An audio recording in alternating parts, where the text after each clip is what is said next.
tienen dos, cervicales o cervicoencefálicas y subaxiales o cervicobraquiales. Las axiales cervicoencefálicas son C1, C2 y las subaxiales o cervicobraquiales son C3 a C7. La alineación de la columna cervical es pues, lordótica principalmente. C1 y C2 son completamente distintas, son vértebras que su anatomía es completamente distinta de las demás, y C3 a C7 tienen muchas características anatómicas en común, y lo que resalta es que van volviéndose más grandes hacia caudal. Ahorita vamos a ver específicamente sus características. En cuanto a la anatomía del C1, tenemos que es una estructura en forma de anillo, no tiene en realidad un cuerpo ni un proceso espinoso bien definidos. Hay una hendidura en el borde superior del arco posterior que da paso a la arteria vertebral hacia el foramen magno. Tiene facetas articulares superiores, que son ovoideas, que son las que se ven en la imagen, y articulan con el occipital. Y hay también facetas articulares inferiores, que no se alcanzaban a ver en esta imagen, que son circulares y un poco más pequeñas y que articulan hacia abajo con el axis. Y el proceso transverso es más grande que en otras vértebras. En cuanto a C2, tenemos que tiene un proceso odontoideo, que es importante porque es el que proyecta hacia el superior para articularse con el atlas. Se articula también, o sea, no solamente el diente, sino que tiene las facetas laterales que se articulan con el atlas. Y el diente forma, bueno, o el proceso odontoides forma una articulación sinovial entre el arco anterior de S1 y el diente. Y bueno, tiene un pedículo un poquitín más grande que las demás articulaciones cervicales, porque en realidad es muy, muy pequeño.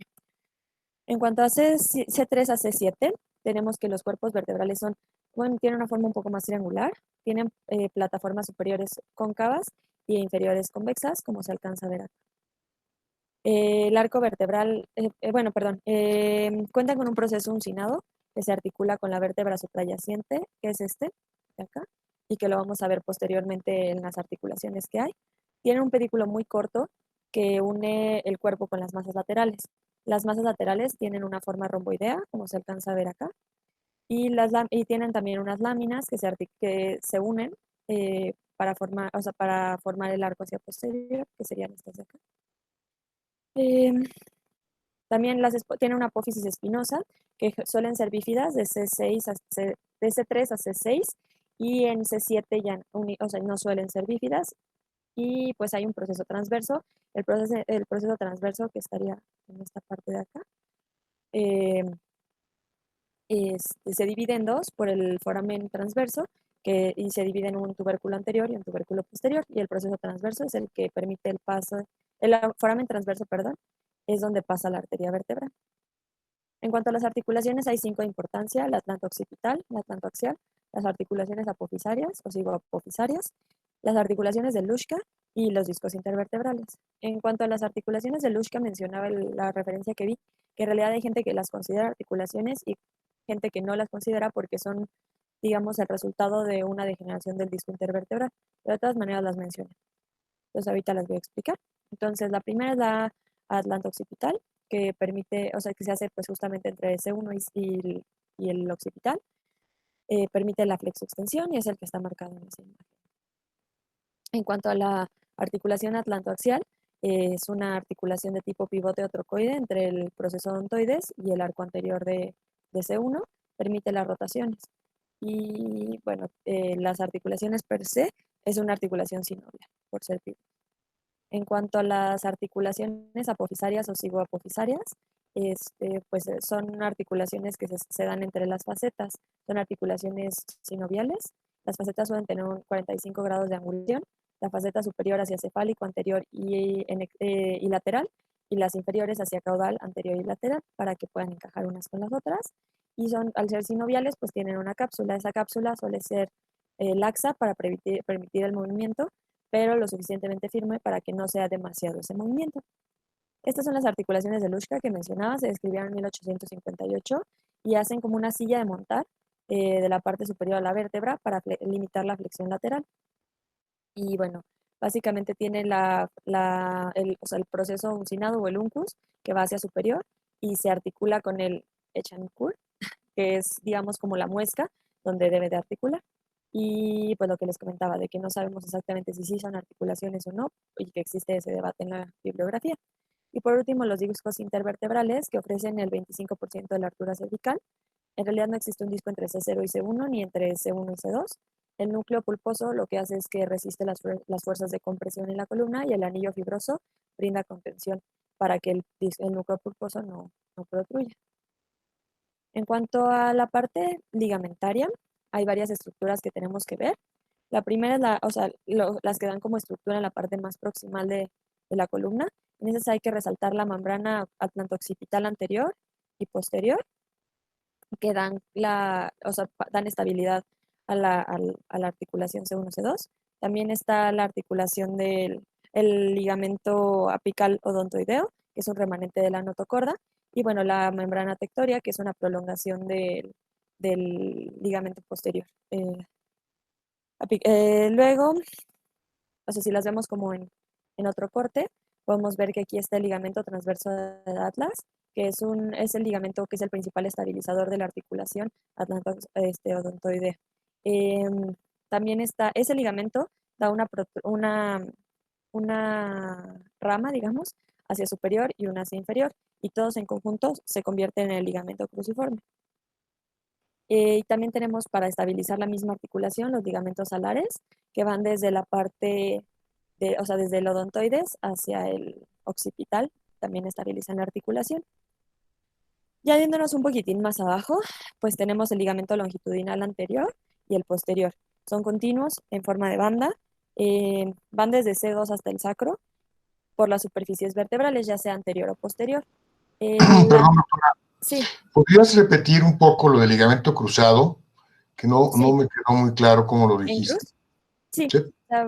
bueno, la referencia donde lo leí mencionaba que está el transverso y que el transverso da una prolongación hacia caudal y una hacia cefálico y que de esa forma pues da justamente la forma en cruz del ligamento cruciforme. Ok, entonces es un solo ligamento que tiene 4 inserciones. Así lo Exactamente, describiríamos. Muy bien. exactamente, doctor. Bueno, entonces en cuanto al ligamento anterior, pues en realidad llega hasta C2 y el longitudinal posterior se continúa con la membrana tectoria, como había comentado. También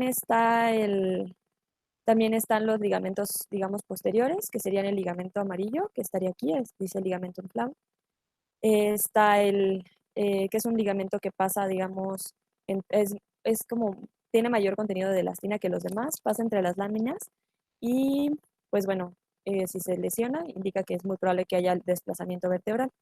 Los ligamentos nucales es, digamos, el equivalente al supraespinal hasta C7 y después de C7 ya empieza el supraespinoso. Y el ligamento, perdón, sí, el supraespinoso.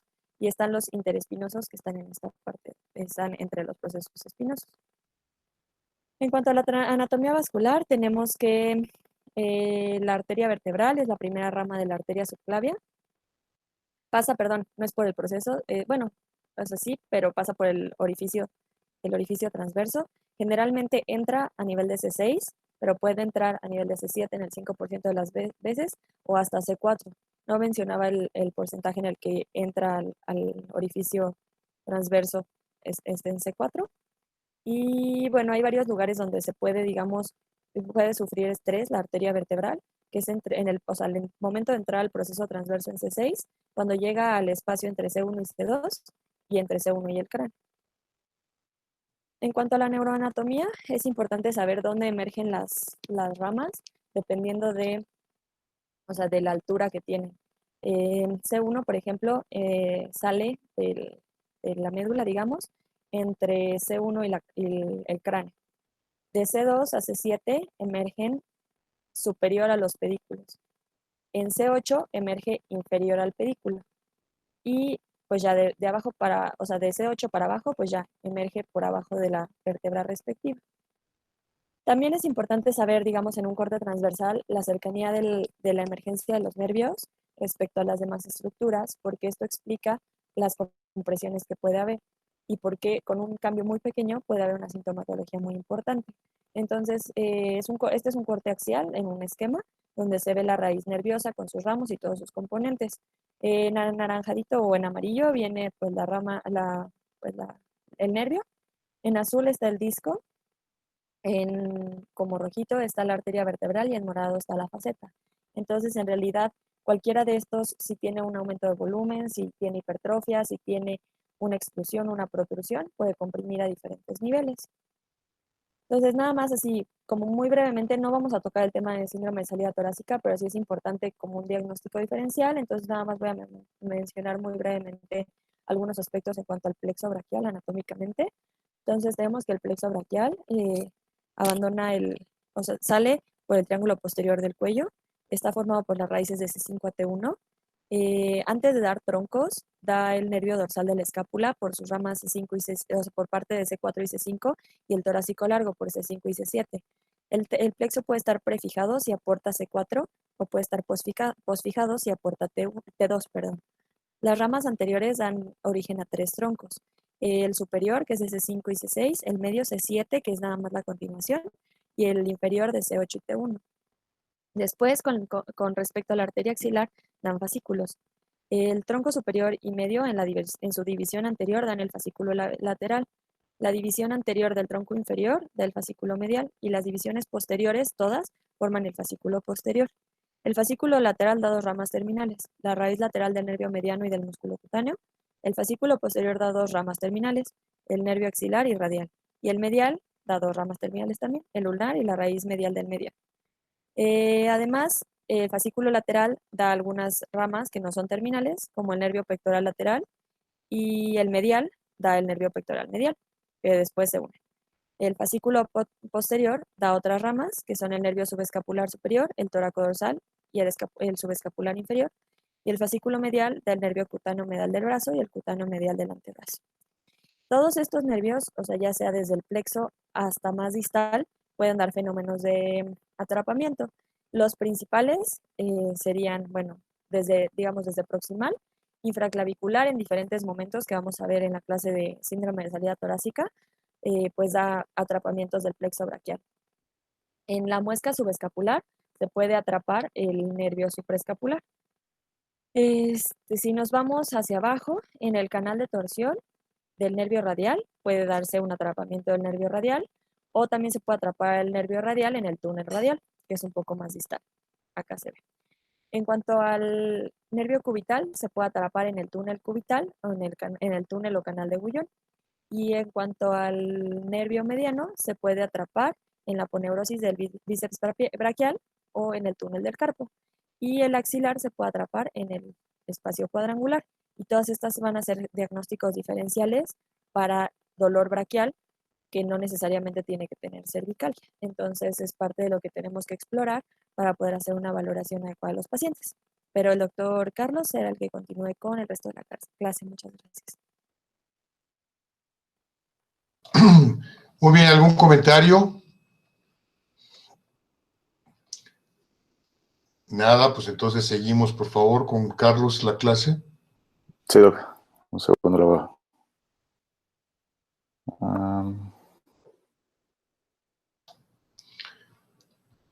Hoy como que nos tocó San Lunes y no tenemos mucha energía. Hay pocos participantes. Están llegando muy tarde.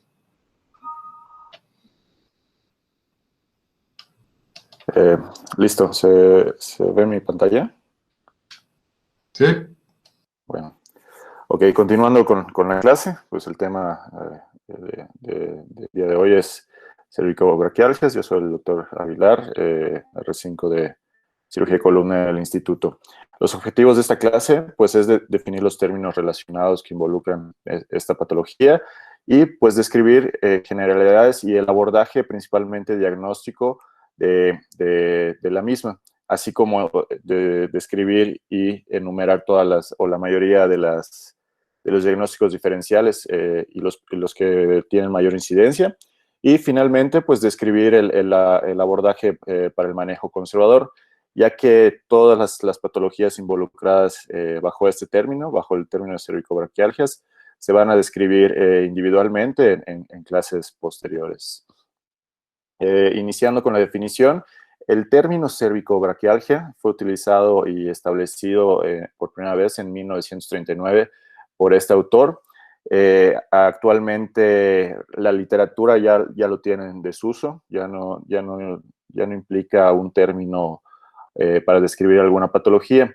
Actualmente la literatura describe los términos de radiculopatía cervical y dolor radicular. El término de radiculopatía cervical es un término utilizado para describir dolor irradiado a la extremidad torácica relacionado con el dermatoma de la raíz nerviosa cervical involucrada. A diferencia, es importante diferenciar los dos términos que mencioné. El primero es el estado neurológico en el cual la conducción está limitada o bloqueada a lo largo de un nervio cervical desde su raíz. Y el dolor radicular es un dolor usualmente causado por compresión de la raíz nerviosa debido a una hernia de disco, cambios espondilóticos degenerativos o debido a inflamación de un nervio. Completando un poco la epidemiología que nos comentó la doctora Walsh, solo puntualizar que actualmente es la cuarta causa más común de discapacidad en Estados Unidos, detrás de la lumbalgia, la depresión y patologías musculoesqueléticas. Y el costo anual es hasta de 87,000, junto con la lumbalgia, de 87,000.6 billones de dólares en Estados Unidos. De allí la importancia. ¿Perdón? De ahí la importancia de la preocupación de que los R3, bueno, los residentes de ortopedia pasen solamente 3 meses en el servicio de columna con unas de las patologías, con las dos patologías que son la más frecuente causa de consulta en nuestra especialidad. Entonces es fundamental que pongan mucho énfasis en estas dos patologías, porque no se tiene que ser cirujano de columna o neurocirujano para atenderlas, al contrario, se tiene que ser ortopedista general para poder atender el 80% de la consulta en su actividad privada, en su actividad laboral de una institución. Entonces hay que poner mucha atención en esto. Gracias, Carlos. Gracias, doctor. Bueno, a diferencia del dolor lumbar, el dolor cervical o la cervicobraquialgia o el dolor radicular no tiene un abordaje diagnóstico o un algoritmo definido o validado. Sin embargo, la mayoría de los autores, tanto hablando de autores ortopedistas o desde el punto de vista del cirujano de columna, utiliza estos tres términos para realizar el abordaje diagnóstico y terapéutico. Define el término de dolor cervical o cervicalgia, la radiculopatía cervical y la mielopatía cervical. Son los tres términos que vamos a describir en todos los apartados de esta clase. Primero, recordando obviamente la anatomía que describió bastante bien la doctora Walsh, resulta obvio la alta incidencia de dolor cervical a este nivel, ya que recordando todas las estructuras óseas, la relación que tienen las estructuras óseas con las ligamentarias, con las neurológicas y vasculares, la columna cervical tiene muchos componentes que pueden causar o generar dolor sin necesidad de la compresión. Es decir, los discos intervertebrales y las articulaciones por sí solas tienen una inervación sin tener un proceso degenerativo o compresión a nivel de los nervios principales, pueden generar dolor por sí solo en todos los niveles de la columna cervical.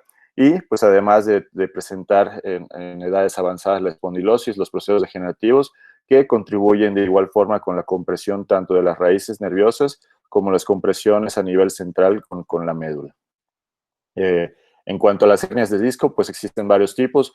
Esto se reproduce en cuanto a la sintomatología que resulta inespecífica. Perdón. Eso se va a tratar en la clase más específica, sin embargo hay que tenerlo en cuenta. Igual hay que tener en cuenta que el dolor cervical normalmente tiene factores desencadenantes, tanto biológicos, tanto físicos, psicosociales y socioculturales, que al generar la patología repercuten y condicionan repercusiones de igual forma biológicas, físicas, psicológicas y socioculturales que tenemos que tener en cuenta. Existen muchísimas etiologías, como mencioné, la columna cervical tiene bastantes o un gran número de generadores de dolor, por así decirlo, de lugares donde se puede generar el dolor. Las etiologías pueden ser desde posturales, laborales, hasta las más graves, que pueden ser neoplásicas, inflamatorias, infecciosas, vasculares y neurológicas. No existe una clasificación como tal del término. Algunos autores tratan de dividirlo entre agudo y crónico para determinar su tratamiento. Algunos otros lo dividen en neuropático, no neuropático o mixto, que es la gran mayoría. Y algunos otros trabajos lo dividen simplemente en neuropático y mecánico para la toma de decisiones. ¿Cómo llegamos al diagnóstico de esta patología? En esta patología específicamente, o bueno, en este abordaje o algoritmo, es de vital importancia todos los antecedentes y la exploración física. También es importante complementarlo con los estudios de imagen. Sin embargo, la gran mayoría de las patologías a nivel cervical que causan dolor se pueden diagnosticar con los antecedentes y con la exploración física. Por eso vamos a abordar más en este apartado. Debemos conocer los factores de riesgo para evaluarlos en un paciente con este tipo de sintomatología. Debemos evaluar sus factores psicológicos, sus factores genéticos, trastornos del sueño, estilos de vida, factores laborales que se asocian más a esta patología, antecedente de traumatismo, si realiza algún deporte de contacto, por ejemplo, presencia de dolores de espalda baja, sobre todo a nivel lumbar, se asocia con alta incidencia del dolor cervical, y pues en general el estado de salud del paciente que está asociado, un mal estado o un estado pobre de salud, se asocia a la alta incidencia de cervicalgias. Como dijo la doctora, el pico de cervicalgia radicular, sobre todo, es entre los 40 y 60 años de vida, y principalmente es a nivel de C7 y C6 también. Factores también que debemos conocer, si fuma, si tiene el dolor lumbar y pues si realiza alguna carga axial. Como mencioné, el disco intervertebral y las articulaciones facetarias por sí solas pueden generar dolor sin tener la presencia necesaria de una compresión de las raíces nerviosas o a ningún otro nivel. En este trabajo se realizó estimulación a nivel de las articulaciones en varios pacientes voluntarios y se logró identificar patrones reproducibles de dolor dependiendo de las articulaciones estimuladas, desde C2, C3 hasta las articulaciones de C6, C7. Esto reproduciéndola a la patología o exportándola a la patología, pues resulta obvio que a veces, aunque no encontremos en los estudios de imagen alguna compresión significativa, el paciente normalmente refiere dolor en estas áreas, normalmente paracervical, a nivel del hombro, del trapecio. Entonces, tenemos que tener en cuenta eso. Igual, a nivel del disco, en pacientes voluntarios se realizó estimulación de esto con una discografía y generó patrones de dolor igual reproducibles, desde dolores a nivel occipital hasta hasta dolores que abarcaban prácticamente todo el brazo y el hemitórax posterior. También debemos tener en cuenta porque si el paciente dice que le duele, probablemente debe tener algún sitio de origen, y si no es compresivo, debemos descartar que sea el disco o que sea la articulación. Recalco esa importancia. Debemos conocer la exploración de los dermatomas y miotomas. Esto se reproduce ya que la compresión a un solo nivel se reproduce o se traduce en el compromiso o deterioro a un dermatoma o miotoma. En el caso de C5, C6, que ya conocemos el dermatoma, normalmente es a nivel del hombro y cara radial del brazo. Se debe valorar el reflejo braquirradial y la fuerza a nivel del bíceps y deltoides. Y con esta raíz el dolor es reproducible en cuello, hombros y cara lateral del brazo. En cuanto a C6, el dolor es en cuello, en cara lateral o radial del brazo y dorsal, y a nivel del pulgar. Igual el dermatoma es prácticamente en el dedo índice y pulgar de la mano y cara radial del antebrazo. A nivel de C7, el dolor se reproduce principalmente a nivel del cuello y en la cara lateral y dorsal del antebrazo y a nivel del dedo medio, que es en la exploración debemos valorar la sensibilidad a este nivel. Se valora el reflejo del tríceps y pues obviamente la fuerza en este mismo músculo, la fuerza muscular. En C8, el dolor se reproduce a nivel del cuello también, pero a nivel distal se reproduce a nivel en la cara cubital del antebrazo y en los dedos cubitales también.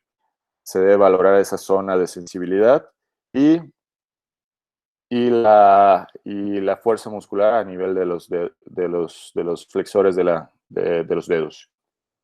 Normalmente pasamos desapercibida el origen o nunca tratamos de descartar un origen o etiología del dolor a nivel de los elementos cervicales, ya que los dermatomas pues no están incluidos en la extremidad. Es frecuente que inclusive los cirujanos de columna pasen desapercibido esta valoración o esta evaluación. Específicamente el nivel C3 y C4 son generadores frecuentes de dolor y se pasan desapercibidos. Los dermatomas el de C3 incluye el área supraclavicular, el área suboccipital y la región auricular posterior. Los miotomas incluyen el trapecio, el elevador de la escápula, el esternocleidomastoideo e inclusive el diafragma. En ocasiones podemos valorar una radiculopatía de con la ayuda de documentar la alteración neurológica a nivel del diafragma. Y C4 incluye, el dermatoma incluye... ¿Por qué, doctor Aguilar? ¿Perdón? ¿Por qué la patología en el diafragma? Dígame. ¿Por qué la patología en el diafragma? La alteración neurológica, doc, porque C3 y C4 inerva el diafragma. ¿Cómo se llama? ¿La patología? No, el nervio. No estoy seguro, doc. El nervio, ¿no sabes qué nervio inerva? El nervio frénico. Pues eso diga, doctor. El nervio frénico. Pues por eso, alguna compresión puede causar algún problema en ese nivel. ¿Qué? Exactamente. Gracias, doc. Sí, doc. Y pues C4 en la región cervical posterior y a nivel infraclavicular y a nivel posterior del hombro. El miotoma que incluido en igual involucra el trapecio, el romboides, el elevador de la escápula y, como mencioné, también se incluye dentro del nervio frénico. ¿Qué pruebas tenemos para el diagnóstico de estas patologías? Las más sensibles son estas tres. Se encuentra la de Spurling y la de abducción del hombro. Estas dos en general son bastante sensibles para el diagnóstico de la patología. Debemos valorarla normalmente. La primera reduce el espacio a nivel de los forámenes, por lo que es positiva cuando genera la sintomatología, desencadena o aumenta la misma. Y el segundo, el test es positivo cuando esta posición disminuye la sintomatología. La que la literatura menciona que es sumamente específica y sensible es la de mantener la tensión a nivel de la extremidad superior. Esta es equivalente a las maniobras de la SEG y Bragar a nivel lumbar. Sin embargo, normalmente, de hecho la literatura lo dice, por la incomodidad que genera y por lo complicado, normalmente se obvia esa valoración. Sin embargo, al ser la más específica, también se puede valorar los nervios terminales con la misma, dependiendo de la posición del hombro. Se puede valorar el nervio mediano, el nervio radial, con la posición, con la tensión hacia abajo del hombro, y la del nervio cubital, de igual forma, con la tensión del mismo hacia arriba. En cuanto al abordaje, tenemos que podemos encontrar en la exploración física distintos deterioros o trastornos neurológicos que pueden involucrar, bueno, en cuanto a la mielopatía espondilótica, síndromes medulares. Se han enumerado en estos tipos o en estas 5 categorías: el síndrome con lesión transversal, que involucra varios tractos, que obviamente todos a nivel de la columna, de la médula; el síndrome de lesión motora; el síndrome de cordón central; el Brown-Séquard, que es equivalente al síndrome medular del mismo nombre; y la categoría de un síndrome medular que igual convive con braquialgia. Para esto tenemos varios signos. Debemos descartar o corroborar la presencia del Hoffman, del Trömer, que no tenga Clonus o Babinski, dado que la presencia de ellos sugeriría una mielopatía. El paciente normalmente, cuando acude con nosotros, ya es porque tiene una sintomatología avanzada, ya tiene alteraciones de la marcha que pueden variar dependiendo de la afectación, y normalmente tiene dificultad para la escritura y para abotonar alguna prenda. Existe una clasificación para este tipo de condición, desde que va de un grado 1, que es la leve, que no tiene dificultad para caminar, hasta un grado 5, que ya tiene que estar sentado o en silla de ruedas o en cama. También es importante realizar la exploración física del hombro, pues puede coexistir alguna lesión a este nivel que pueda enmascarar o que pueda sesgar nuestro diagnóstico. Es importante valorar y descartar lesiones a nivel acromioclavicular, a nivel del labrum, a nivel del tendón del bíceps, y descartar pinzamientos a nivel de esta zona, así como lesiones del manguito rotador. En cuanto a los diagnósticos diferenciales, como mencioné al principio, incluyen muchas patologías, tanto a nivel cervical como a nivel por fuera de la columna, que pueden ir desde abscesos hasta tumores. Inclusive se describe el dolor cardíaco o alguna cardiopatía que pueda enmascarar el dolor o generar un dolor similar a una cervicalgia o radiculopatía. Pero el diagnóstico diferencial que estamos obligados a descartar, como mencionó la doctora Walls, son los síndromes o neuropatías compresivas periféricas, que normalmente al reproducir sus síntomas igual en un dermatoma o miotoma, suelen confundir el diagnóstico final. El más común de todos es el síndrome de túnel del carpo. La zona que inerva es la que se encuentra en morado, es la zona sensitiva. Existen 2 pruebas que no son sensibles, pero son útiles, que es la de Tinel y la de Fallen, que ya todos conocemos.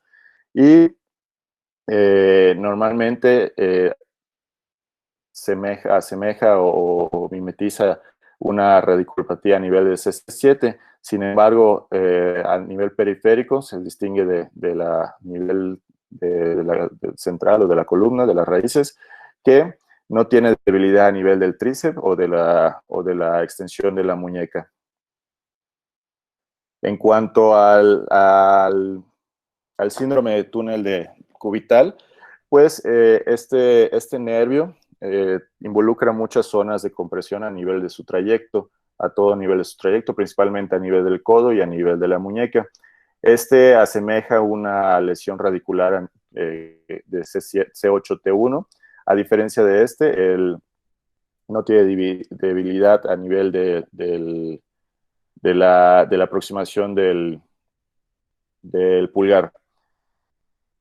Esta es una representación de la anatomía del recorrido del cubital, donde podemos observar que la principal compresión es a nivel del cóndilo y a nivel del canal de Guyon. A nivel el último y menos frecuente es el síndrome de compresión del nervio radial, principalmente a nivel de su división del interóseo posterior. Este asemeja radiculopatías del nivel C7, sin embargo, pues a diferencia de este, no presenta debilidad muscular a nivel proximal o del tríceps. En cuanto a la diferenciación de las mismas, existen síntomas específicos para cada nivel. Sin embargo, pues como es parte de otra clase, no me detendré de eso. De igual forma, existen algunas diferencias a nivel de la compresión a nivel del codo, con las distintas, existen signos específicos, aunque no tan sensibles, de la compresión a nivel del codo, a nivel de la muñeca, y la diferenciación entre la radiculopatía que mencioné a nivel central o de las raíces, perdón, o de la compresión de las raíces, y principalmente la debilidad. La diferencia es la presencia o ausencia de debilidad a nivel de los músculos proximales. Otro diagnóstico diferencial frecuente, que repito, pues es también parte de otro tema. Sin embargo, es importante conocerlo, saber que existe y conocer los principales lugares anatómicos de compresión, que es el triángulo escalénico, el espacio costoclavicular y el espacio subcoracoideo.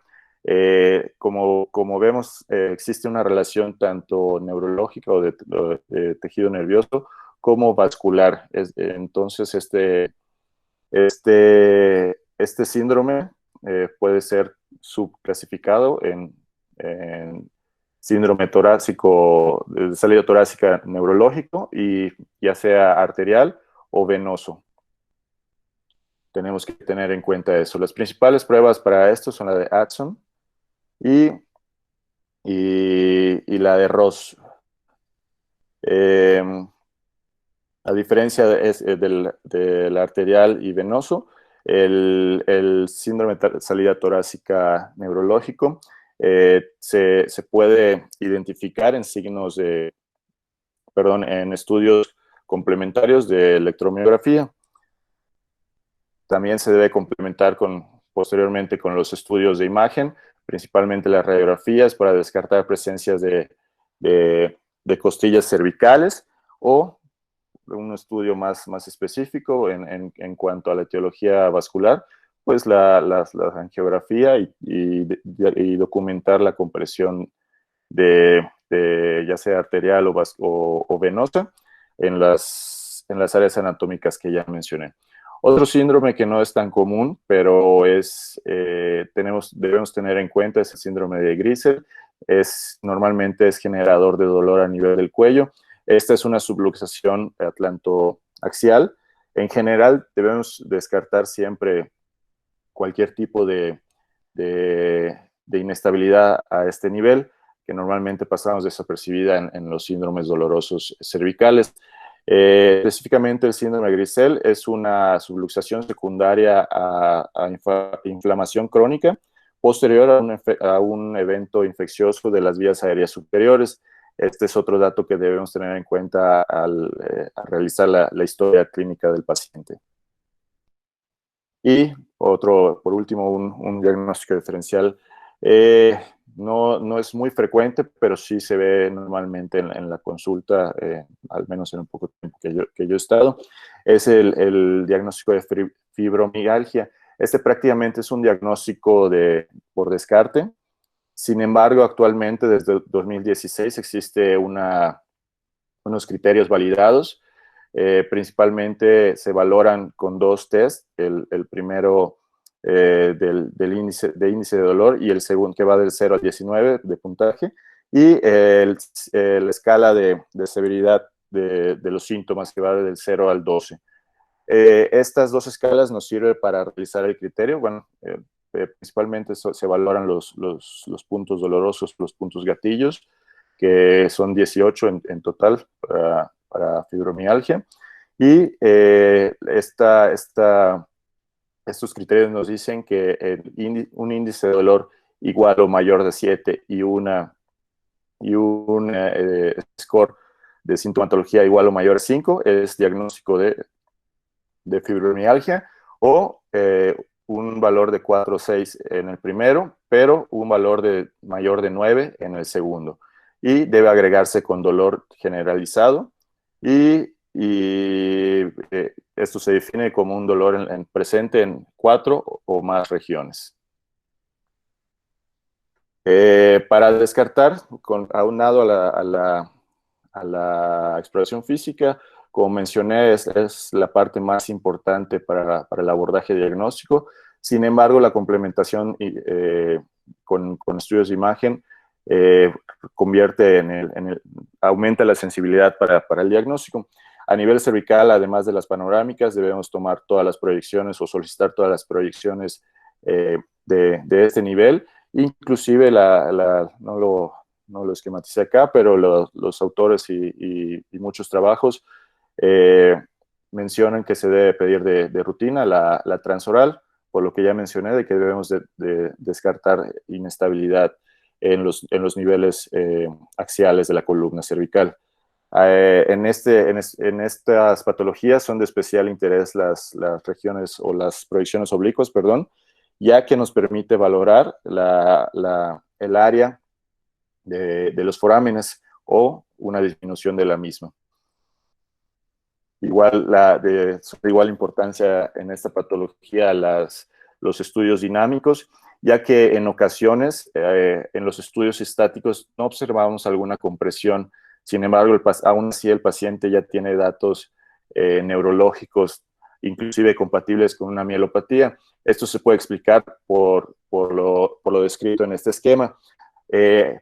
Principalmente en estos pacientes, la presencia de este tipo de compresión, una compresión dinámica, se menciona, a la flexión y extensión, está presente constantemente, y por eso genera la mielopatía principalmente. Es decir, un estudio en donde un estudio estático de presencia de sintomatología o déficit neurológico no excluye un diagnóstico de compresión a nivel de la médula. Y pues es de especial interés, o el estudio no se menciona como gold estándar en ningún trabajo. Sin embargo, nos permite valorar de una mejor forma las estructuras o los tejidos blandos o neurológicos, que nos ayuda a sensibilizar aún más el diagnóstico. Es de especial interés descartar compresiones de las estructuras que mencionó la doctora Wall, sobre todo de los discos, de los ligamentos, y pues valorar la morfología del conducto cervical. En ocasiones, conocer también la anatomía del plexo cervical nos ayuda a valorar mejor estos estudios, y en ocasiones se pueden encontrar lesiones en los troncos o en las raíces de las mismas. Como mencionó la doctora, es importante conocer la presencia inclusive concomitante de los síndromes o neuropatías compresivas periféricas, ya que en ocasiones puede convivir con una radiculopatía cervical, y son dos trastornos que debemos tratar. La resonancia nos ayuda a valorar las condiciones del nervio o del tejido nervioso en todos estos niveles, y normalmente valoramos una lesión a nivel del nervio o una radiculopatía se traduce a nivel de imagen o de resonancia magnética como una una imagen hiperintensa. Podemos comparar, los asteriscos señalan a nivel del tronco y de los cordones terminales, los nervios que tienen que han tenido una lesión y tienen la radiculopatía, a diferencia de los que no están señalados con los asteriscos, que se ven a comparación de los mismos hipointensos. La resonancia también nos permite valorar en cortes axiales la compresión o deformidad del conducto medular o de la médula específicamente, ya que se ha demostrado que la deformidad y la disminución del área por menos de un 60, por debajo de 60 milímetros cuadrados, conlleva ya a sintomatología cervical. Es decir, a estos pacientes de que aún sea algún hallazgo que no se relaciona con la sintomatología aún, debemos mantener vigilados a este tipo de pacientes, ya que en cualquier momento pueden generar la sintomatología mielopática. Este autor indica la medición tanto longitudinal como transversal, y la división entre ellos debe generar un índice mayor de 0.40. Un índice de menor a esta cantidad se ha asociado con una alta incidencia de sintomatología neurológica, y inclusive se puede utilizar para valorar el resultado postquirúrgico, ya que un aumento de esta misma cantidad se asocia con una mejor recuperación de los pacientes después de la descompresión. Y por último, la electromiografía, que la literatura menciona que no se justifica, no existe evidencia que justifique el hecho de pedirla de forma habitual. Sin embargo, es muy útil para descartar las compresiones periféricas, como mencioné. Entonces, algunos autores sí la utilizan dentro de su abordaje con algunas especificaciones. Esta tiene una sensibilidad del 50 al 70%, es decir, que un estudio negativo no excluye la radiculopatía o la lesión de alguna raíz nerviosa. Y bueno, este autor diferenció el abordaje o dividió el abordaje según si es solo dolor cervical o dolor axial, o si tiene presencia de síntomas radiculares. Y como podemos ver, específicamente hablando de este segundo abordaje, él valoró la sensibilidad y especificidad de las distintas pruebas vocativas, y varían desde un 40 a 60% de sensibilidad.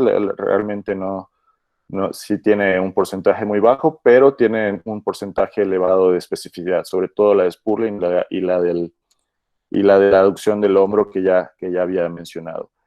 Este autor, a diferencia del otro, menciona que la extensión o la tensión de la extremidad solo tiene un 15 a 30% de especificidad, pero a diferencia de los otros tiene una sensibilidad más elevada. ¿Qué tenemos que tener en cuenta? Sí, descartar los diagnósticos más comunes, que son los que ya mencioné, los diagnósticos diferenciales. Sin embargo, hay diagnósticos que se indican como banderas rojas que debemos tener en cuenta y descartar también, ya que esto puede significar la muerte del paciente o una invalidez permanente. Se deben valorar valorar estas patologías en pacientes, sobre todo menores de 20 años o mayores de 50 años, que hayan tenido algunos síntomas inespecíficos o signos tales como fiebre, náuseas, vómitos, eritema, tortícolis y entre otras alteraciones bioquímicas. ¿Cuáles son de especial importancia? Como mencioné en el síndrome de Grisel, cualquier alteración a nivel proximal o de inestabilidad atlantoxoidea que se puede describir en los estudios es de especial importancia, ya que puede puede evolucionar hacia un déficit neurológico permanente. Y de especial importancia, pues son descartar infecciones a este nivel y los tumores que se asocian con hallazgos en la historia de fiebre, antecedentes de cáncer, tanto en la familia como en el mismo paciente, pérdida de hueso, pérdida de peso, perdón, y dolores nocturnos. ¿Cuál es la historia natural de estas patologías? Como mencioné, la mayoría de los trabajos lo dividen en el abordaje en dolor axial, dolor radicular y mielopatía. Hablando del dolor axial o la cervicalgia como tal, esta tiene, con el manejo conservador, tiene una mejoría en el 21% de los pacientes, una mejoría total. El 49% tiene una mejoría parcial y el 22% no tuvieron ninguna mejoría. En otro trabajo que se valoró a los 5 años, solo se encontró una mejoría parcial en el 23% de los pacientes y, sin embargo, no se encontró diferencia entre el manejo en el resultado funcional, entre el manejo quirúrgico y el manejo conservador en este nivel. Hablando específicamente del dolor axial sin radiculopatía.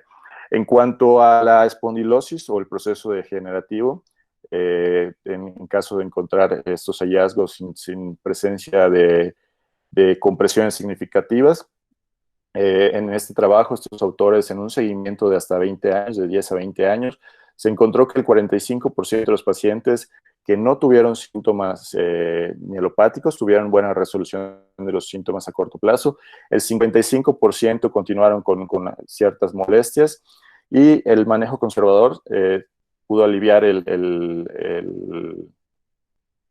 los síntomas sin influir en el resultado eventual, es decir, si el manejo conservador, el prolongar el manejo quirúrgico no influyó en el resultado del mismo.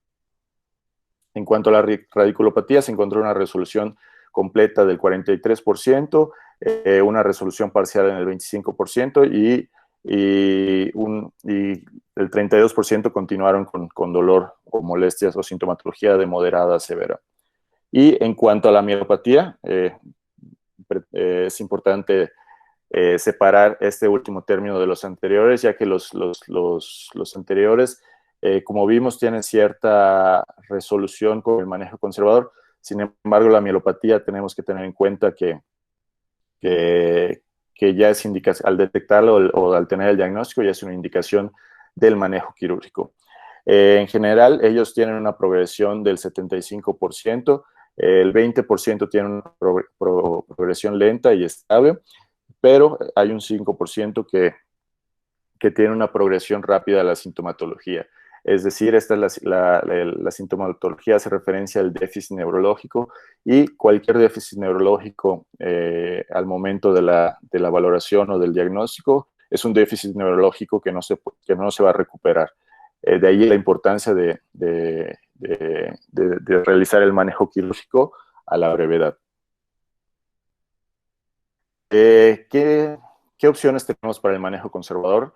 Actualmente la literatura describe varias alternativas, desde el cambio de hábitos y del estilo de vida, eliminar las actividades o los factores desencadenantes, realizar terapia activa o terapia pasiva, perdón, realizar terapia física por parte de rehabilitación, innumerables fármacos analgésicos, antiinflamatorios y protectores neurológicos.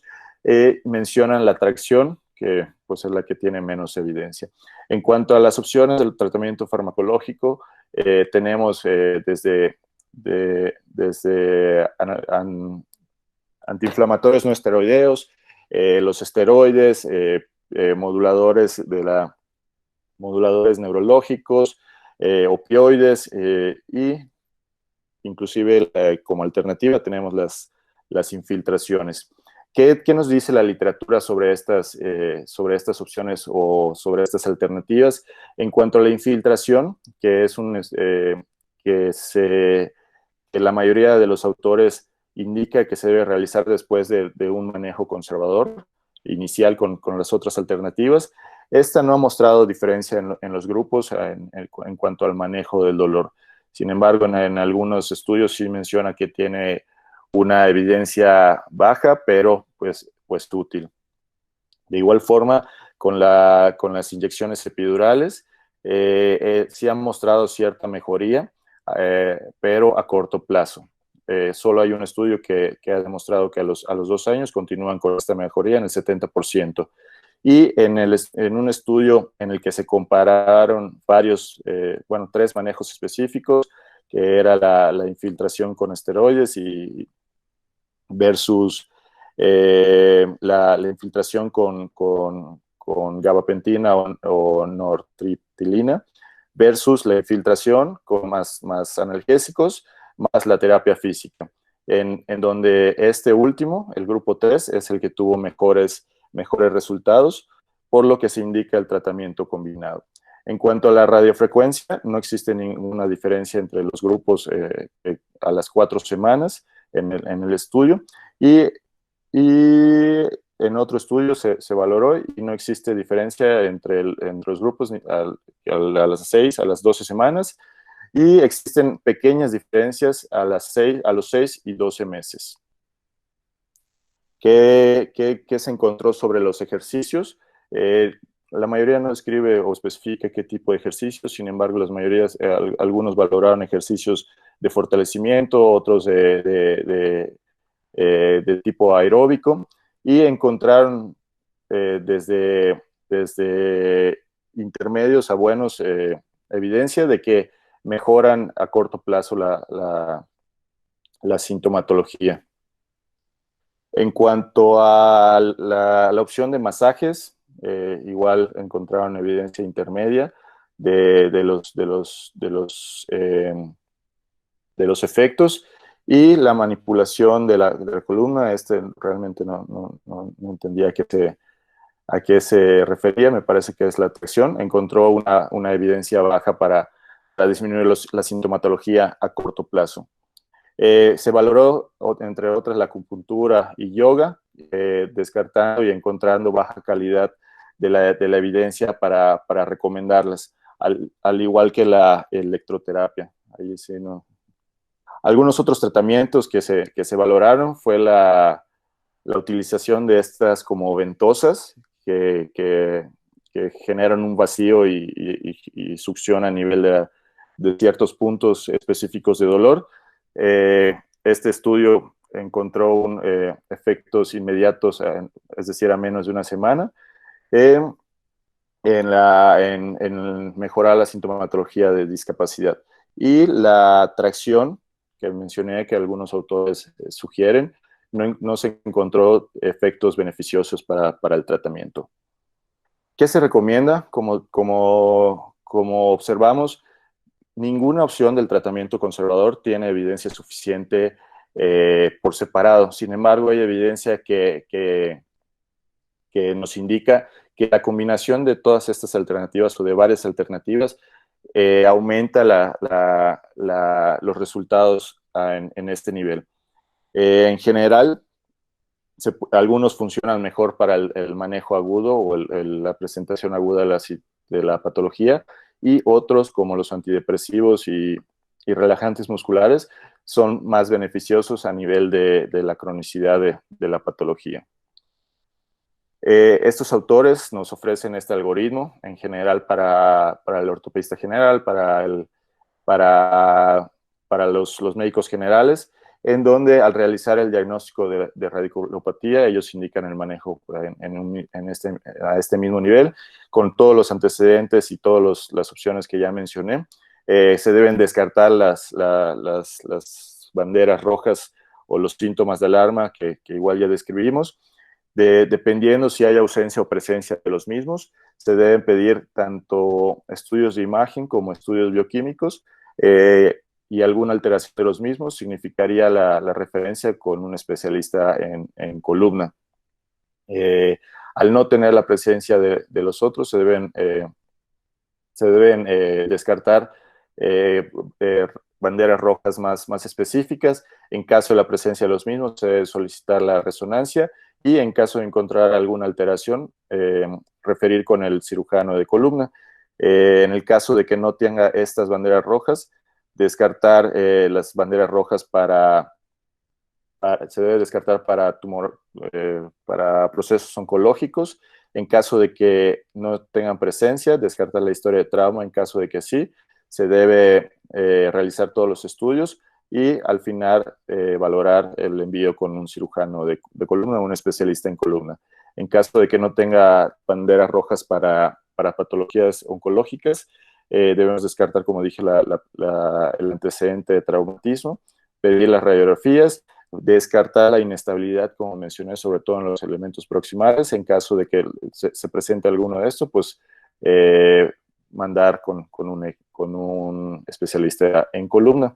En caso de que no, en caso de que descarten todas estas banderas rojas, en caso de no tener hallazgos o hallazgos inespecíficos, se debe valorar o iniciar el manejo conservador con todas las alternativas que ya mencioné. Sin embargo, si progresa el déficit neurológico o tiene alguna alteración o se vuelve intolerante al dolor, ya se debe solicitar nuevamente la resonancia y referir con un especialista de columna, perdón. Y en caso de que no, se debe valorar el tratamiento conservador por 6 semanas. Si no existe ninguna mejoría o inclusive empeoran los síntomas, ya se debe valorar el tratamiento quirúrgico, que será parte de otro tema. No. ¿Cuánto tiempo debemos tomar o debemos ofrecer el manejo conservador? La literatura coincide o está de acuerdo en que el manejo conservador se debe intentar de 6 a 8 semanas, dependiendo la evolución del mismo. Se deben combinar las distintas opciones que tenemos. Todo va a depender, obviamente, de la evolución. Si en menos de 6 semanas o de 8 semanas tiene un déficit neurológico o el dolor se vuelve demasiado incapacitante, pues se justificaría valorar el tratamiento quirúrgico. De igual forma, aquí menciona que después de 4 a 8 semanas, dependiendo de la literatura y de los criterios, se puede determinar ya un manejo quirúrgico. Recordar un poco, cada patología tiene un porcentaje distinto de mejoría. Sin embargo, en la mayoría de los autores, de los trabajos, perdón, se describe que en general el 80%, dependiendo de la literatura, de 80 a un 90%, mejoran con el manejo conservador. Se ha valorado hasta estudios de 2 años y en general por eso se justifica el manejo conservador y se deben agotar todas las opciones que tenemos del mismo. Por último, para llevar a casa, tenemos que entender que la cervicalgia y radiculopatía cervical representa una enorme carga personal y socioeconómica, como mencioné al principio. De allí la importancia de descartar todos los componentes etiológicos y la importancia de no demeritar la sintomatología del paciente. Es decir, si el paciente dice que le duele el cuello, es altamente probable que tenga una causa diagnosticable y no debemos pasar por alto. También es importante entender los términos que ya mencioné y discriminar entre ellos, ya que cada uno conlleva un algoritmo o un abordaje distinto. Y por último, recalcar que el abordaje o el tratamiento conservador siempre es importante combinar todas las terapias, ya que esto aumenta su eficacia y su efectividad. Perdón. Gracias. Esta es una de las playas de Telchagdoc. Creo que cuando tuvieron la oportunidad de conocerla les tocó lluvia, pero ahorita que no hay humanos y que no hay mal tiempo, así se logran ver las playas de ahí. No, pues ojalá lo hubiéramos conocido así, porque nos tocó muy revuelto y con mucha lluvia, pero si nos hubiera tocado esto, hubiera sido, nos encantaría.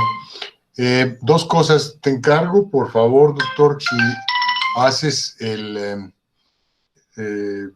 al algoritmo y si lo pudieras poner el miércoles de la semana que entra de alguna forma para enviárselos a todos. Me gustó, está muy completo.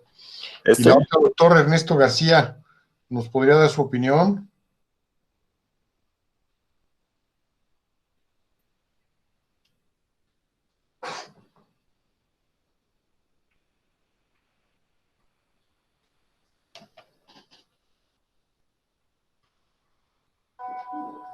Doctor Ernesto García, hay que señalar el micrófono, porque si no, no lo oímos. Sí, Ahora, doctor. ¿Ya me escuchan? gracias. Después de usted, el doctor Manuel Tapia y después el doctor Luis Brenes. Con gusto les doy mi opinión, doctor. Gracias por la invitación a eso. La cervicalgia es un complejo de 3 enfermedades que yo así las considero en una misma, en diferentes etapas de daño del complejo cráneo cervical. La primera es el dolor axial, que es un dolor mecánico. La segunda sería la radiculopatía, la tercera la mielopatía cervical. Es un espectro clínico, así hay que considerarlo. Y hay factores desencadenantes o factores que generan que la persona tenga ese daño que va a ser continuado. Y la mayor de ellas, como la mostró el doctor Carlos Aguilar en una de sus diapositivas, es la flexión. El exceso de flexión en la cabeza que crónicamente hacemos en la vida moderna nos va a generar esta enfermedad tarde que temprano. Hay publicaciones donde dice que 30% de las personas no van a presentar dolor cervical. Es como dijo el doctor Reyes. Sí es muy importante tener dentro del arsenal para diagnóstico son algunas herramientas. Una es la exploración.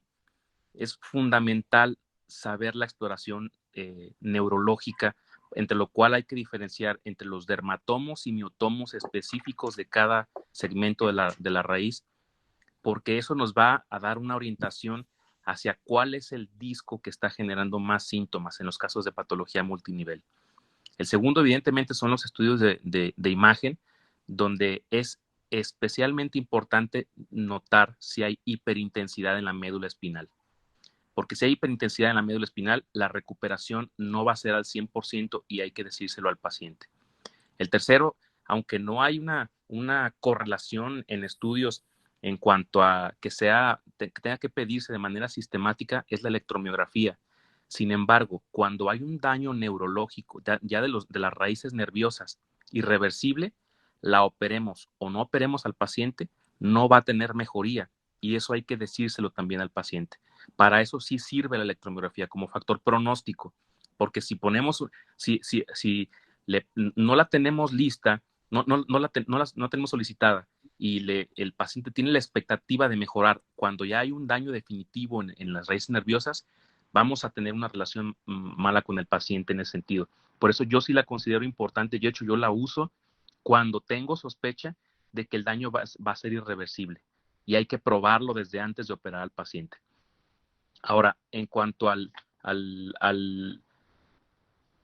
los factores predisponentes, como ya mencioné, la flexión cervical debe tener es una epidemia en este momento y más con el uso de los celulares.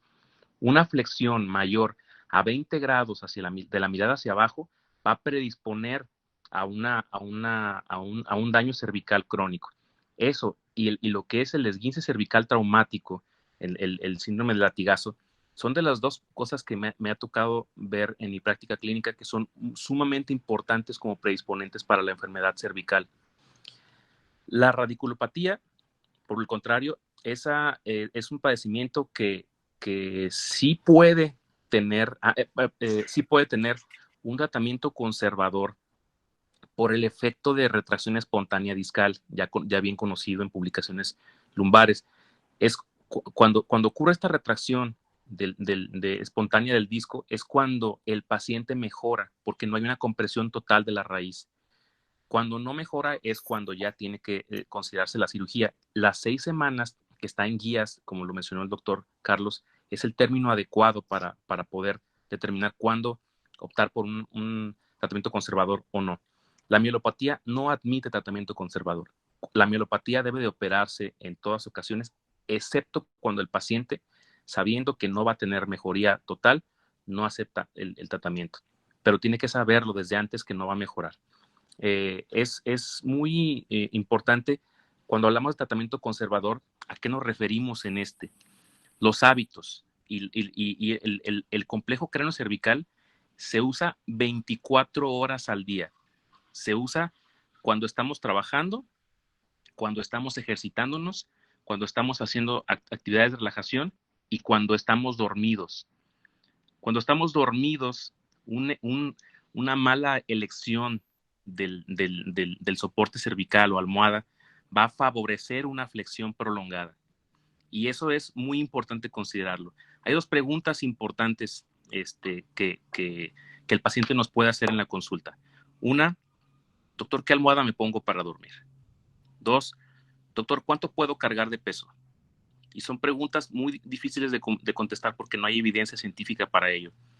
Por ahí hay una tesis de maestría respecto a estos dos temas específicos. Y el asunto es, cuando un paciente te pregunta cuánto puedo cargar, no le debes de decir un peso que no tengas evidencia del cual decirle. Si tú le dices no cargue nada, el paciente no lo va a entender. Si le dices cargue 3, 4 kilos, el paciente va a sobrepasar esa cantidad. Decirle una cantidad de 1 kilo, que es exclusivamente la cantidad suprafisiológica que el cuello debe de mantener, que es el peso de la cabeza, es lo único que puede cargar. El exceso de carga axial que el paciente puede hacer en su actividad diaria es otro de los perpetuadores del daño cervical. Esas cosas me ha tocado verlas conforme la práctica clínica. No sé qué opina el doctor Reyes de lo que acabo de decir. No, pues muy bien. Perdón, me declaro culpa por teléfono de Lex. Creo que lo lleva su chofer. Creo que en todas las áreas es vital hacer un interrogatorio muy acuicioso, dirigido, y después viene el armamentario que tenemos, la exploración física con diferentes maniobras. Tenemos 3 diagnósticos diferenciales: la mielopatía, la radiculopatía por patología intraradicular y la radiculopatía, vamos a llamarle periférica. Y entonces tenemos la obligación de hacer un diagnóstico. Del diagnóstico deriva un tratamiento adecuado. En relación a los estudios electrofisiológicos, yo agregaría las velocidades de conducción nerviosa, que a veces van implícitas en la electromiografía y a veces no. Entonces sí es importante las velocidades de conducción nerviosa. Los hábitos, ahorita el celular es la causa entre el 30 y el 40% de dolor cervical. Y creo que todos estamos aquí en este mismo barco porque todos utilizamos este aparato y es únicamente la forma en que usamos este dispositivo, que normalmente tiene que estar a la altura de nuestra vista. Si nosotros hacemos la flexión, como mencionó el doctor, vamos a tener problemas a las articulaciones y en ligamentos. Entonces, por un lado, felicito al doctor Aguilar, una excelente exposición, y quería yo puntualizar estos datos. Gracias, buen día. Estoy estacionado, no estoy manejando. No, bueno, yo creí que por su categoría como neurocirujano de Morelia traía chofer, doctor.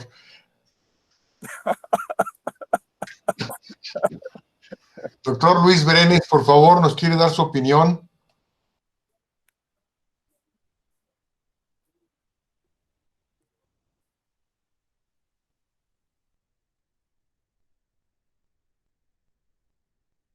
No lo escuchamos, doctor Luis Brenes.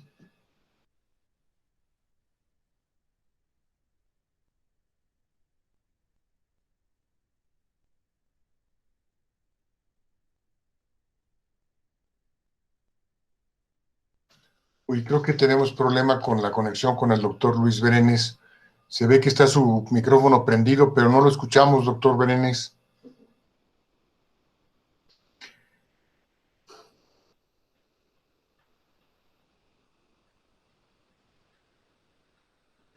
No, doctor, no lo escuchamos. Perdón, le recomiendo que salga y entre del chat para que vuelva a reconectarse. Doctora Lourdes Wolf, continuamos con la solución del caso y el artículo, por favor, y después de esto el doctor Agustín Telles va a hablar. Claro que sí, doctor.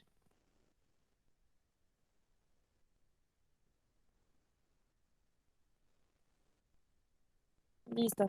Continuando con el caso clínico, como había comentado, el diagnóstico quedó como una hernia discal foraminal izquierda C5, C6, se planeó un abordaje cervical anterior, disectomía y colocación de caja autobloqueante. La cirugía realizada fue exactamente la misma que la programada, se llevó a cabo el 7 de febrero del 2019. Como hallazgos fueron osteofitos anteriores y posteriores, el sangrado fue de 400 cc, el médico responsable fue el doctor Alpizar y no hubo ningún incidente durante la cirugía. Ese fue el material utilizado. En su postquirúrgico inmediato, la paciente pues persistió con la pérdida de la sensibilidad, este, pero mejoró el EVA cervical a 3 de 10 y 2 de 10. Recordemos que estaba en 8 de 10. Estas son las fotos clínicas postquirúrgicas. Se observa el parche limpio sin ninguna complicación y la herida fue aproximadamente de 6 centímetros. Estas son las radiografías postquirúrgicas inmediatas, donde se observa la caja autobloqueante bien colocada. No se observa que hubo una mejoría en cuanto al espacio intersomático, el cual se confirma en la radiografía inmediata que se tomó al día siguiente de la cirugía. Y bueno, estas son la comparativa entre las prequirúrgicas y las postquirúrgicas, donde se observa lo antes mencionado. Hubo una mejoría en cuanto a la lordosis a 35 grados, mientras que estaba en 0 prequirúrgico. El espacio intersomático mejoró, estaba en 3.2 y actualmente está en 7.2.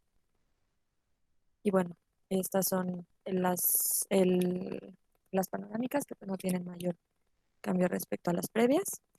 En su seguimiento, en la consulta externa, la marcha sigue siendo bipodálica plantígrada independiente. La cicatriz quirúrgica se encuentra sin alteraciones.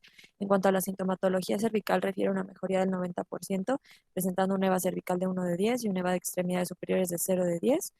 Ella refiere lumbalgia leve ocasional. Persiste con el Hoffman positivo izquierdo, ya no bilateral, y persiste con la hipoestesia en C6, C7 y C8 del lado izquierdo. Con ella es importante resaltar que, bueno, dos cosas. Uno, que su último seguimiento fue en diciembre del 2019. Se había citado en 6 meses para valorar la cuestión lumbar de esta paciente, sin embargo, pues por la cuestión de COVID se reprogramó la cita. Y la segunda cosa a resaltar es que ella tuvo un segundo evento vascular cerebral, que es en realidad lo que se le está dando mayor importancia actualmente en su seguimiento y se está viendo por neurología de aquí del instituto. Estas son sus últimas radiografías, donde se observa sin cambios en cuanto a la radiografía postquirúrgica inmediata. Se observa conservado el espacio, sigue teniendo sus osteofitos, pero en realidad, pues lo único, o sea, la caja está en su lugar todavía y pues ella ha tenido una adecuada evolución. Y eso sería todo.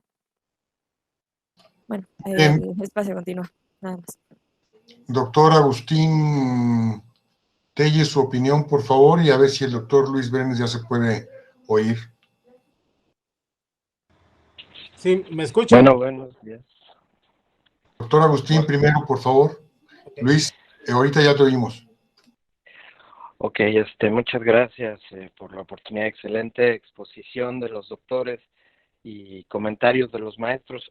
Solamente quisiera hacer un poquito de énfasis en las lesiones cervicales altas, cuando el paciente tiene lesiones a nivel de C3, C4, la necesidad de también hacer la exploración de los movimientos de amplexación a nivel torácico.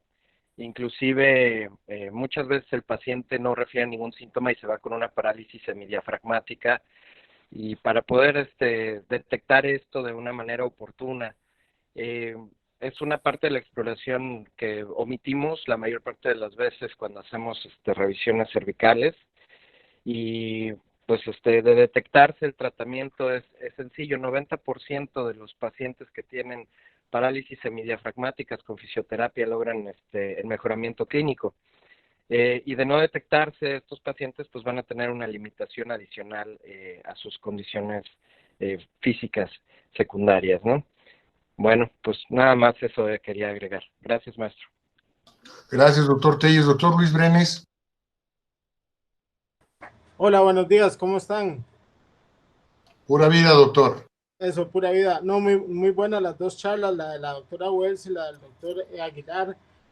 A considerar, nada más a tener en cuenta como un diagnóstico diferencial, la neuritis del plexo braquial, que se conoce como el síndrome de Personage y Turner, y es igual que una parálisis facial. No se sabe bien por qué sucede. Puede haber algún impacto por una respuesta inmune, Se trata con tratamiento antiinflamatorio, neuromodulador de esteroide y mucha terapia física, pero se manifiesta con una cervicobraquialgia, con un dolor de hombro como siendo principal, y entre los estudios que uno puede ver donde se manifiestan algunos signos es la resonancia magnética, pero del hombro, donde se ve edema, o sea, hiperintensidad en el manguito rotador a consecuencia de la denervación, no por una lesión del manguito. Entonces se ve todo el músculo, todo el vientre de los músculos del manguito se ven edematosos. Lo otro es que el síndrome de Grisel es bastante frecuente en los niños, ¿verdad? Después de una gripe, y está descrito en los adultos mayores. A mí me tocó ver un caso de síndrome de Grisel en un adulto mayor, y luego en general para la cervicobraquialgia, abordarla siempre, ser muy insistentes en descartar mielopatía, y si usted descarta mielopatía ya puede ir más tranquilo y tratarlo con más seguridad durante todo el proceso. Muchas gracias, doctor Luis Brenes de Costa Rica, el doctor Agustín Telles de Cozumel, el doctor Manuel Tapia de Morelia, Michoacán, y el doctor Ernesto García de Guadalajara, los 4 exalumnos del servicio. Doctora Lourdes Waltz, ¿nos puedes dar el artículo, por favor? Claro que sí, doctor.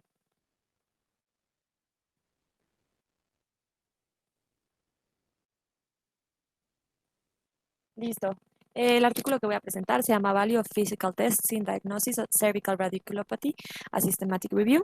Es un artículo que se publicó en The Spine Journal en 2018. El factor de impacto de Spine Journal es de 3.024. El estudio, bueno, son un montón de autores. Los autores están en diferentes centros, tanto de Holanda e Inglaterra, y se publicó en 2018. Entonces, bueno, lo primero que menciona el artículo es la definición de radiculopatía cervical, que como ya vimos es una cervicalgia que se irradia a la extremidad torácica, ya sea unio bilateral, en el territorio del dermatoma de la raíz nerviosa que está comprimida. Menciona que aquí la incidencia es de hasta 83 personas por cada 100.000, la edad es de entre 50 a 60 años, el 66% está en C6 y el 62% en C7. Menciona que pues para hacer un diagnóstico de una radiculopatía se requiere un interrogatorio, una exploración física y estudios de imagen. En cuanto a la exploración física, el artículo se enfoca en las maniobras evocativas, que puede ser la de Spurling, la de tensión neural de extremidades torácicas, la maniobra de tracción-distracción, la maniobra de Valsalva, y bueno, aquí menciona una que se llama, que es de compresión del brazo, la voy a explicar más adelante. En cuanto a este estudio, bueno, lo que buscó fueron estudios que tuvieran una correlación entre las pruebas diagnósticas y un estudio de imagen o quirúrgico. Se utilizaron como estudios de imagen, resonancia magnética, TAC, mielografía o bueno, la cirugía. Se descartaron estudios neurofisiológicos. Y bueno, se utilizaron maniobras solas o combinadas, siempre que se explicara qué maniobras se realizaron, cuándo se realizaron y cómo se realizaron. Lo que hicieron aquí es que primero dos autores hicieron la búsqueda de todos los títulos que pudieran tener una correlación con este estudio, y 3 conjuntos de autores valoraron la calidad de cada uno de los estudios, estudiaron las características de los participantes, las características de las maniobras y los métodos de los estudios para determinar cuáles se podrían emplear y cuáles no. Toda esta información la pusieron en tablas de 2x2. Con esas tablas de 2x2 establecieron verdaderos positivos, falsos verdaderos, falsos negativos y falsos positivos. Y bueno, hicieron el análisis cuantitativo y cualitativo de la información. A cada estudio se les asignó un porcentaje de si, o sea, considerando la sensibilidad y la especificidad de las pruebas, se les asignó un puntaje respecto a la sensibilidad y a la especificidad, siendo bajo de 0 a 0.33, moderado de 0.34 a 0.66 y alto de 0.67 a 1. Esto, bueno, obviamente se puede trasladar a porcentajes. Le establecieron un intervalo de confianza y pues evaluaron los métodos de cada uno de los estudios. Como nos había dicho el doctor Reyes Sánchez en la clase previa, que muchas veces empiezan con una cantidad enorme de artículos y se van a 2, pues más o menos fue lo que pasó en este estudio. Empezaron con 4.952 estudios, más 5 que se tomaron por otras fuentes, así como revistas impresas, y fueron retirando, porque no estaban completos los métodos, porque no mencionaban qué maniobras se habían hecho o cómo se habían hecho, de tal manera que al final incluyeron solamente 8 estudios, fueron 5 en cuanto a la evidencia cualitativa y 3 en la cuantitativa. Y en realidad los estudios que incluyeron eran de calidad pobre a moderada, porque, bueno, en realidad no mencionaba específicamente cuál tenía cuál problema, pero pues mencionaban que había artículos que tenían criterios inadecuados de exclusión. Por ejemplo, excluían a los pacientes antes de que se les hiciera la exploración física, o que no estaba claro cuáles eran los criterios, o se valoraban a los pacientes con diferentes, o sea, no todos los pacientes tenían resonancia, sino que algunos pacientes tenían TAC, otros resonancia, otros mielografía. Pero de todas maneras, bueno, sacaron sus conclusiones de este estudio. En cuanto a los estudios, tres eran de maniobra, incluían maniobra de Spurling, dos, la maniobra neurodinámica o la ULTN. Uno era el arm squeeze test, que es el que les mencionaba que era como más novedoso. Uno tenía maniobra de abducción de hombros y uno de maniobra de tracción. En cuanto a la maniobra de Spurling, la N de los 3 estudios combinados era de 350, pero cada estudio tenía una manera distinta de hacer la valoración. Entonces, con extensión cervical y flexión lateral, daba una sensibilidad del 65% y una especificidad del 100%. Con flexión lateral y rotación sin extensión, daba una sensibilidad del 83% y una especificidad del 95%. En cuanto a extensión y rotación ipsilateral, daba como 2 resultados. Uno que era datos que sugerían radicular, que tenía una sensibilidad del 98% y una especificidad del 89%. Y cuando daban una manifestación clínica que era dolor no radicular, que era una sensibilidad del 99 y una especificidad del 100. Sin embargo, para este estudio eliminaron la no radicular y se quedaron con los resultados de radicular, nada más. En cuanto a la maniobra de tensión neural de extremidad torácica, pues bueno, son movimientos pasivos para producir tensión en los nervios, ya puede ser en el mediano cubital o combinados. Y eso genera dolor neuropático en el cuello o en la extremidad torácica, lo cual implica que hay un dolor modificado por posición. Y lo que ellos tomaban como criterio para decir que sí era positiva la prueba era justo que tuviera estos últimos 3 puntos: dolor neuropático en cuello o extremidad, dolor modificado por posición y que hubiera una diferencia entre las extremidades. Ellos valoraron en cada uno de los grupos, o sea, en el mediano, radial y cubital. Combinados dieron, o sea, como de ya fuera radial con mediano, mediano con cubital o así, daban una sensibilidad del 97% y una especificidad del 69%. Aislado, con la especificidad más alta fue el ulnar, que era del 88%, y el aislado con la sensibilidad más alta fue el mediano, que fue del 83%.